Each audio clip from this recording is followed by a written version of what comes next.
So welcome everyone officially on our next meeting of Around the World in a Day. Today we will have a pleasure to discuss with Anna Zelno about diversity and innovation. So how these two topics combine and what kind of results we can expect. I see so many new faces, so I'm so happy that probably not only Sietarians are joining us. So few words about me. I'm Monika Guzek. I'm president of Sietar Polska.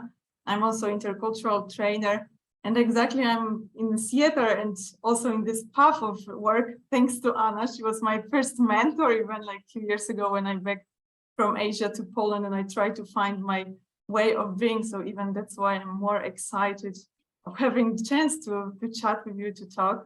So Anna, a few words about yourself, if you could also introduce yourself to our guests today. Yeah, thank you for having me. Thank you for the invitation, Monika. And yeah, what we definitely have in common is the SIETAR Live, the Society of Intercultural Education, Training and Research. For those of you who don't understand the acronym, I was co-founder of SIETAR Polska, twice president of SIETAR Spain, and board member of SIETAR Europa. My story started with young theater, in fact, and this is again when I have to tell you that thanks to George Simons, it was, I guess, like 15 years or 20 years ago, maybe already. I was not able to pay for my Young Theater Congress because I was studying at the university in Germany. And at that time, George, I don't know if you're aware of it, but you paid for my participation at Young Theater in Valencia. And this is, yeah, how I landed in the field. So yeah, I'm originally from Poland, based in Barcelona. I'm combining training consulting with teaching also at the universities and running the company. This is probably the most challenging part, as I'm business owner of Intercultural Theater in Spain, business partner for Intercultures in Berlin, and co-founder of the Academy for Diversity and Innovation. This is a baby born during the pandemic, during the first month, product of innovation. And this is, I guess, why the topic of our session today is also diversity and innovation. Yeah, it also, I find out in my work that more often this topic of innovation is coming. We can look even in the researches, even which I was publishing in on a LinkedIn, that around 90 to 20% of diverse groups, they are more innovative. So that's why also I was like, okay, this is really great topic. So why not? So this is something that we can cover. So as you mentioned, you are co-founder of Academy of Diversity and Innovation. So how this innovation came to you? What made you, just to focus on this? As you said that it's a new baby born. So when we started the Academy, it was in May, June, in the first year of the pandemic. We knew that like everyone was innovating. We didn't have another choice. We had to innovate. And I remember very well the a session, a webinar. It was a recording that Simon Sinek uploaded to LinkedIn. It was a meeting he recorded with his team, and he told them, so this is not about how we go through it, but how we change in order to go through it, through the pandemic. And this was for me like really a real inspiration. I called Stefan Meister and I told him, Stefan, we have to change something. Our business was frozen, obviously, like many businesses, you know it. Even online trainings were canceled, and our business was B2B, so business to business. And I thought in this moment, okay, let's do B2C. People are at home, they they have time, they don't spend money, so it means they have money. Let's offer them something. And I always wanted to run a train of intercultural trainer program in Spanish. So people started to ask us. We put together a program with some friends and very diverse people. So the founders of Academy, who is Barbara Covarrubias Venegas and Antonio Liu Yang, we are three super different personalities and persons. You Our have already background is very- diversity in the team.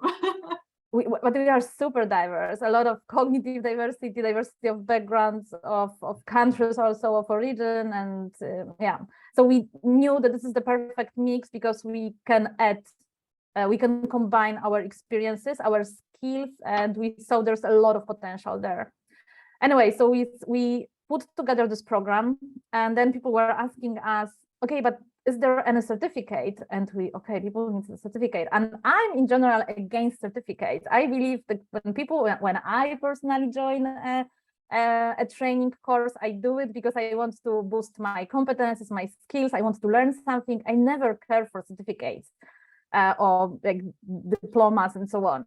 But people asked for it. And then we said, oh my God, we have to like establish something. We have to put something together. So maybe an academy, and we knew that we want to create a space not only for intercultural things, for intercultural topics, but also for diversity in general. And we thought on diversity and inclusion, like everyone is talking about it. Also, many people see diversity as a right thing to do or the good thing to do, and many see. Not many, but a lot of people see the social part of it, which is very important, right? The social justice and this part of this, let's say, movement or the field.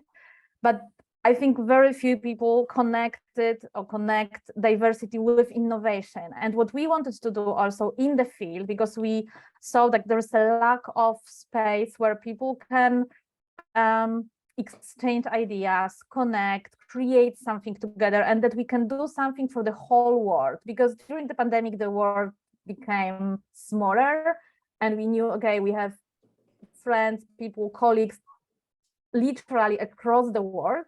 So let's create a platform when people can learn together, when they connect. Let's create a safe space where people, can do something together. And we managed, we did it. We are super proud of it. It's still like, we have all our businesses, and academy is something what is like we're running this parallel, and we thought we wanted to make something innovative, so something different. So we started to work with the Barbara's company, it's the virtual space hero, with DJ Thomas, the person who... It was the best COVID parties ever. Yeah, we really ran the best COVID parties in the world, literally. And so then if some of you are not familiar with this, so we were generally meeting, it was sometimes during the day, right? It was some kind of events, not only through the training programs and so on. And there was a DJ, everybody could dance. Then there was smaller breakout rooms that we could exchange some thoughts. It was really great. It exactly changed my mind, of starting some kind of trainings, because sometimes I'm like, why not to start with music and make people move a little bit. So it was for me. Yeah, really, and like, we now even we continue to do it. We sell parties, these virtual parties in companies, and people love it. So it's really disruptive. So this is how we started. We found it because people asked for certification. So we thought, okay, let's do something. And I think this is exactly what innovation is about: is to do something for the first time, is to do something new, is a new way of thinking. And innovation is not only about technology, right? It's also a lot about social innovation. And this is also where my life purpose is, to create social innovation projects. So I got inspired years ago by Aneta Długopolska from Poland, the co-founder of Open Up, a foundation in Poland that promotes diversity. And Aneta and Olivia, they talked a lot about social innovation 4.0, where these 4 sectors of our lives get together in order to create something new, in order to create an inclusive society also. It's not only the objective to create an inclusive society, the objective is to create new knowledge, to share knowledge and create something new. And the 4 sectors are business, academy, research, non-governmental organizations, so the civic society through the 3rd sector, and public administration.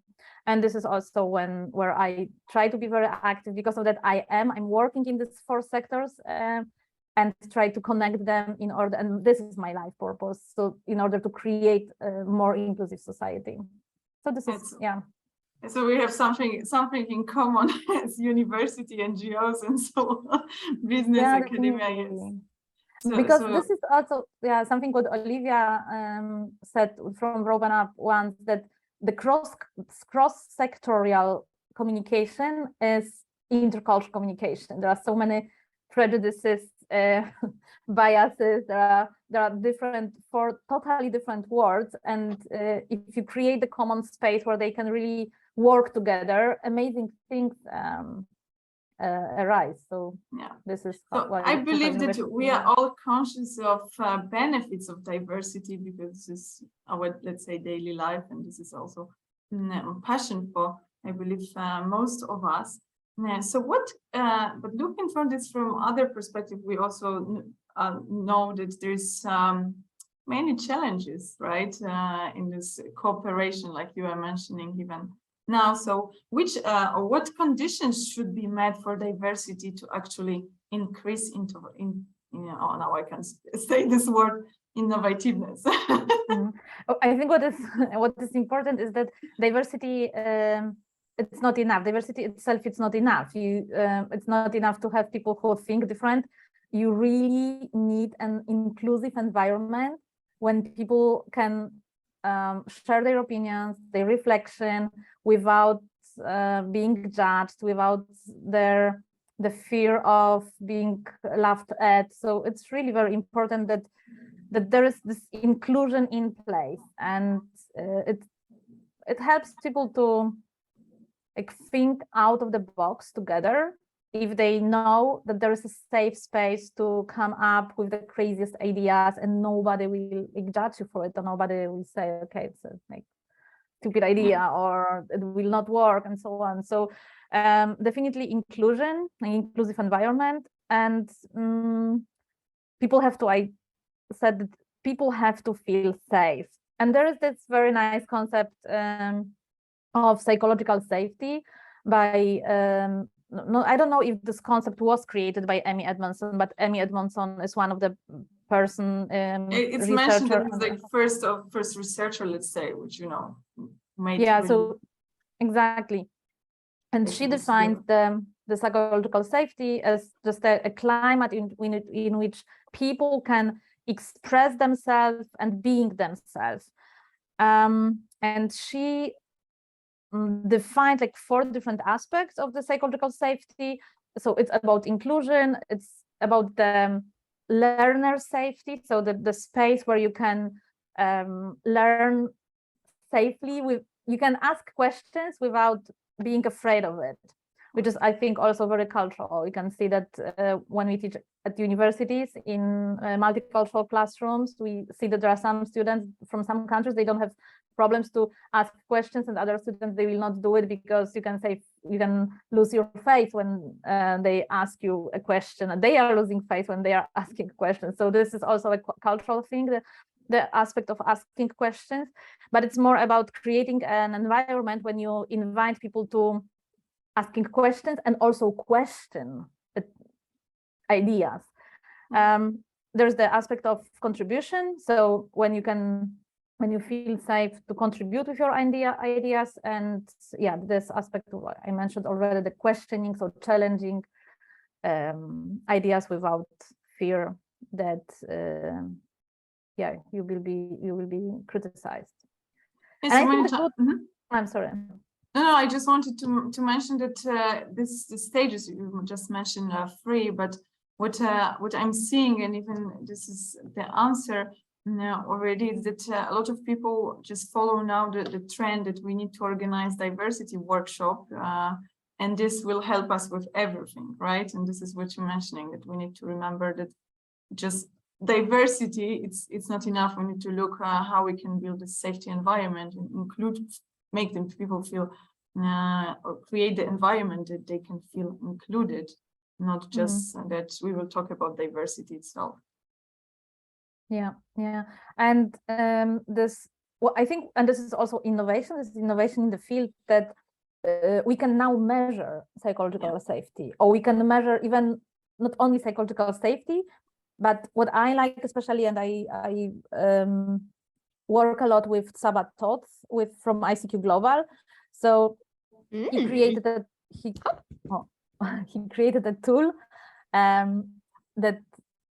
that helps us to measure psychological safety and motivational drivers. Psychological safety for growth is not enough. You also have to feel like motivated, and you have to have this autonomy to decide what you're going to do and be like self-directed. The accountability part is important, the space where you can learn and master your skills. So I did several projects already with clients when we measured the psychological safety, and it was so eye-opening. And it's super simple tool, in fact, but it's good to show people, okay, look where you are and what are the challenges you are dealing with, and let's think now together, how can we solve these challenges, or how can we respond to the challenges? And the idea is to create this psychological safety in the workshop itself, for example, and look for ideas. So it's true that there are a lot of diversity trainings, but like diversity trainings itself, it will not solve problems, especially this unconscious bias training. This was maybe like a few years ago, this was like super trend. Everyone wanted to unconscious bias training, and it doesn't work if it's not embedded. And Robert Gibson, he repeats this a lot. That doesn't make sense to organize and pay for unconscious bias trainings if there is no strategy, and these trainings are not embedded in the coherent, integrate strategy. I see, George, that it resonates with you. So definitely, and this is also what I observe, especially now with our last client. So there is a person who has a vision, and this person like contracted us for several trainings and so on, but there's no strategy in place. And we try to communicate, look, it's great that you have a vision.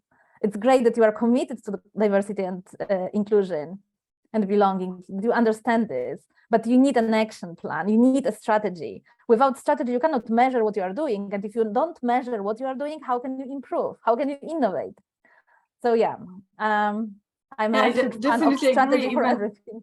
Yeah, so just like commenting what you said even about unconscious bias, I had the project a few months ago, which was quite tough for me because HR wanted to have this unconscious bias training, and they believed that this will solve every problem. But then it was bias to bias, exactly what happened and what was the result.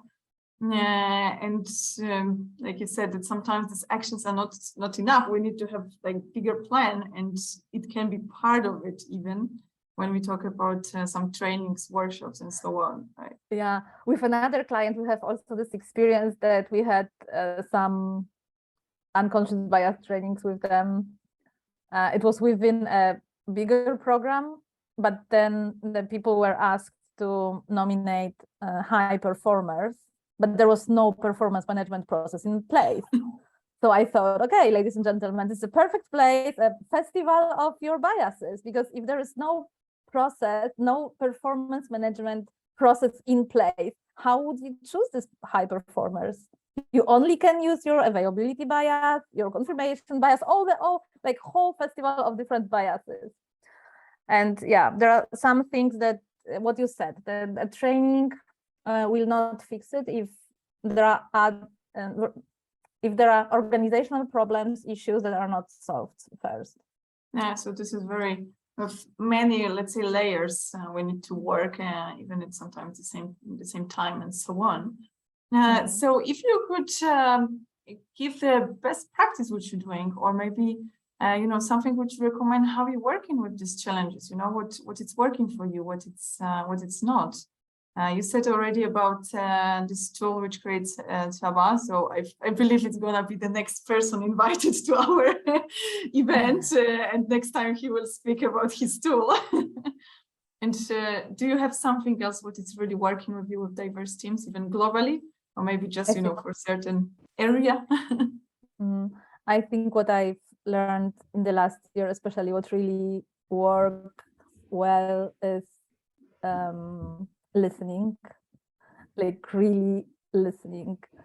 And it sounds so basic, and it's such a powerful tool, like listening to what people are bringing, what are the challenges of the organization, to listen to different stories. I've also realized how important it is to understand where the history of the organization, the context, where these people are coming from, where they are now in this diversity and inclusion journey, for example, in general, where they are as an organization, and create the space where people, this psychologically safe space where they can share all what they want to say.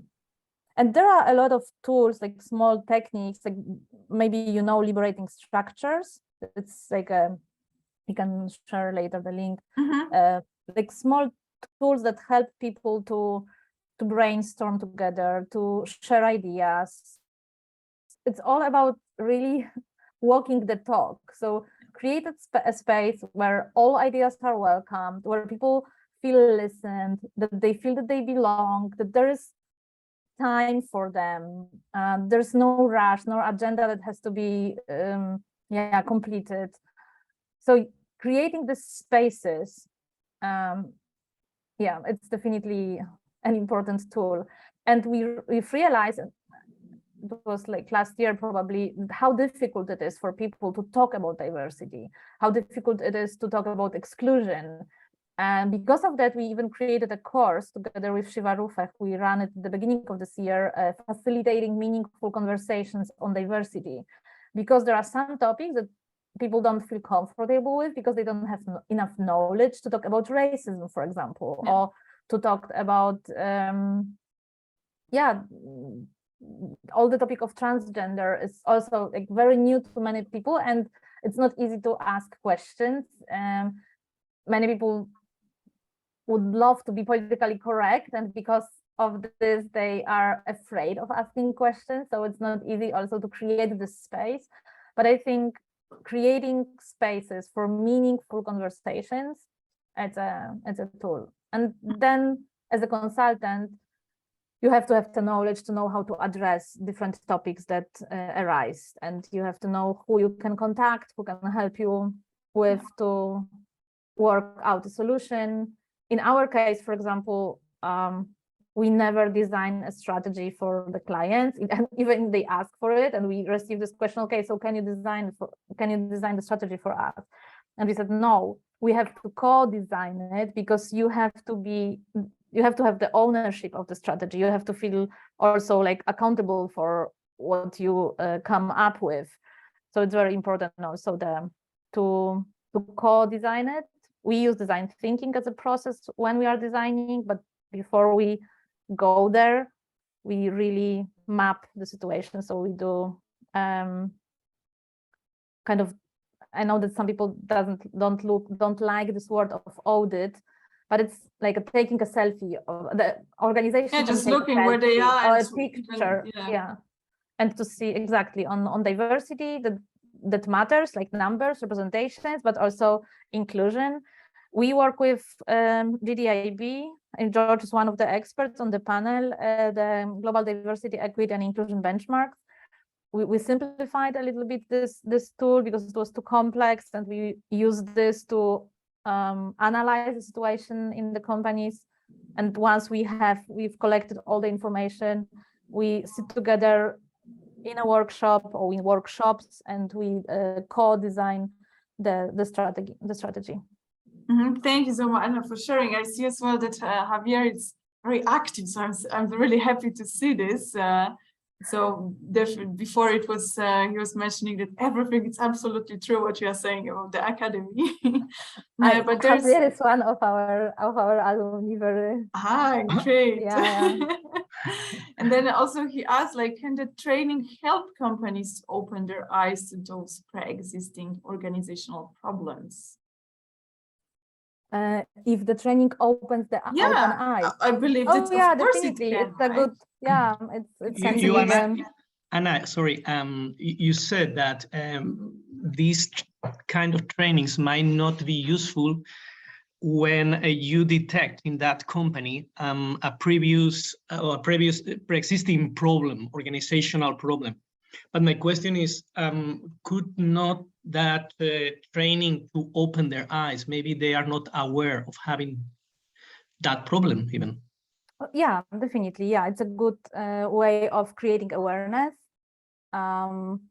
The idea here was that you will not fix a problem with a training, but yeah, it can be a good eye opener.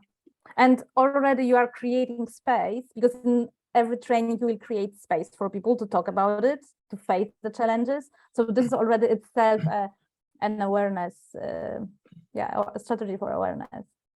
I thought, oh, sorry. No, sorry, please, Javier, please. Okay. I also agree with you in dealing with diversity in companies might not be easy. I think because many participants might not have solved that question in their private sphere either. So when you have not solved the diversity inclusion thing in your personally in your private life, it's hard to contribute positively in a discussion about that matter in your company or on another organization. Yeah, great point, Javier. And then George, I see your hand. So Accenture had a campaign for diversity and inclusion years ago.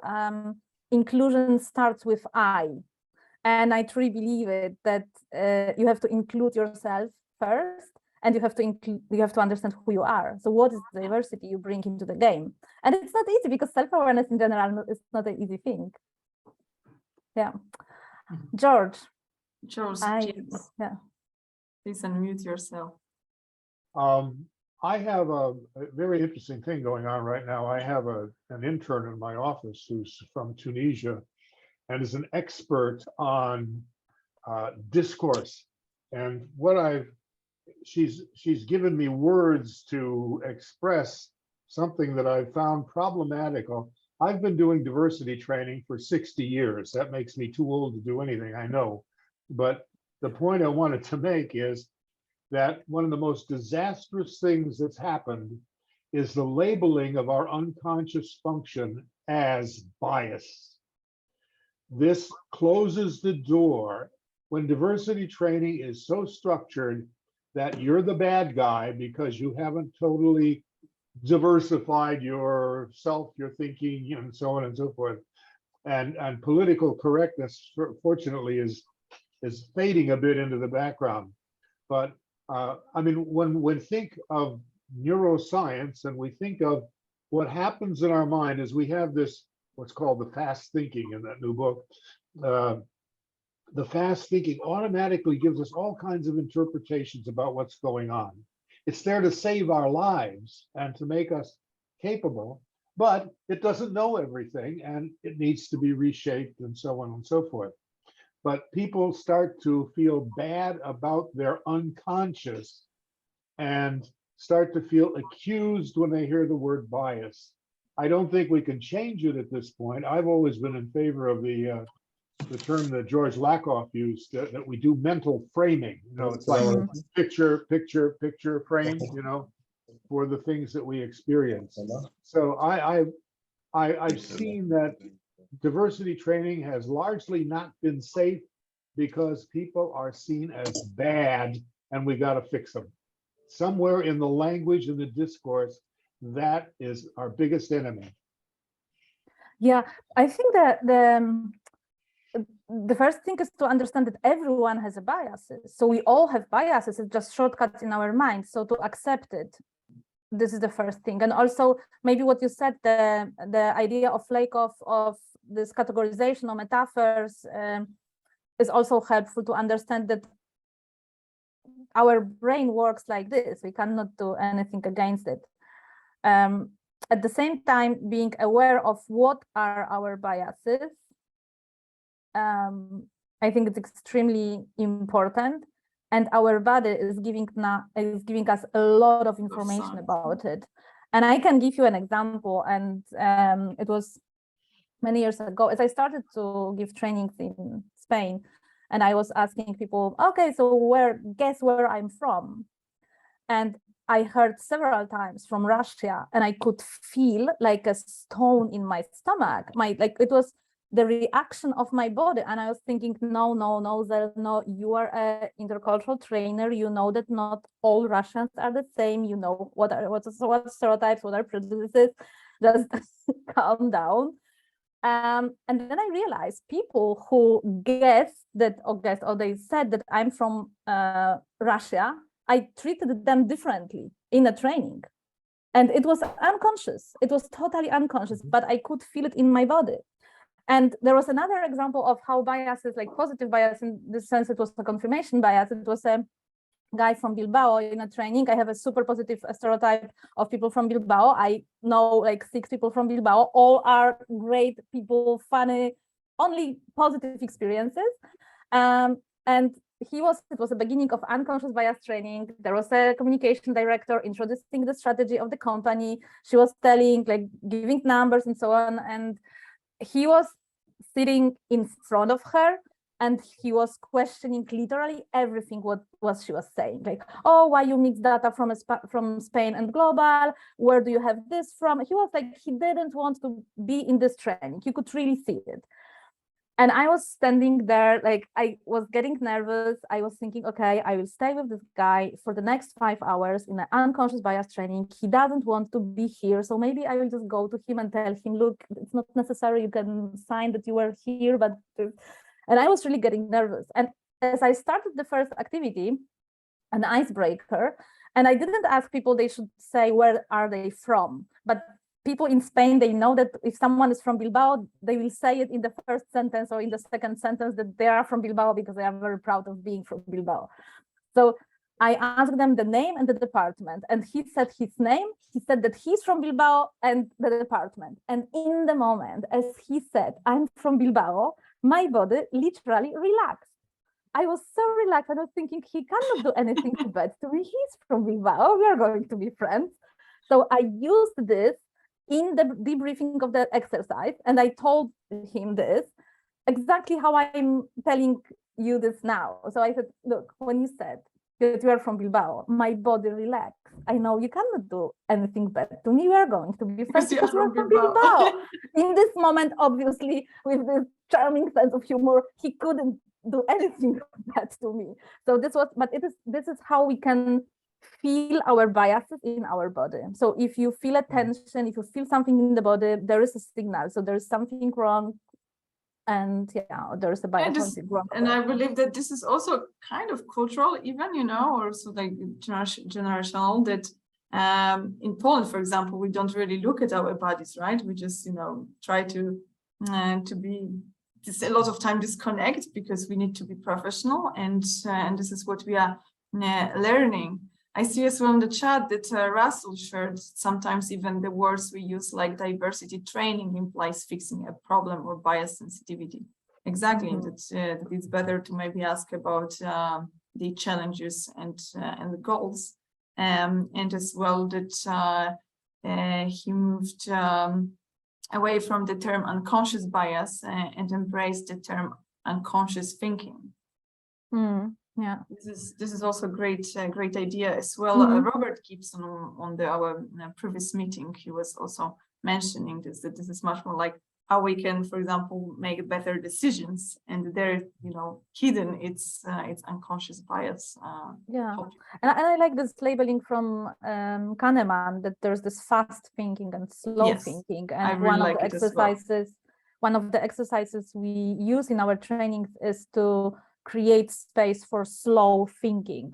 We use a technique from Liberating Structures, the 3 whats. Maybe you saw it, like what, so what now, or now what. And this is to show people how effective it is to think slow. So this is even what today I was doing with my students. So I wanted to create a more safe environment. So even not only in business it's working, but as well I see that in the classes when students are with different backgrounds and so on. So they also try to work more efficiently. And I see that here is some question from Javier. Simon is right. We should, that's George. We should not pretend to be interculturally perfect and not expect it either from others. But let's try to learn the point from the other is acting. Oh, I see that what it's lying on underneath was really the innovation against diversity. What is the lying underneath was really the innovation against diversity. Yeah, a lot of time, yes, this is what it's stopping, right? So it doesn't matter what we will try to do.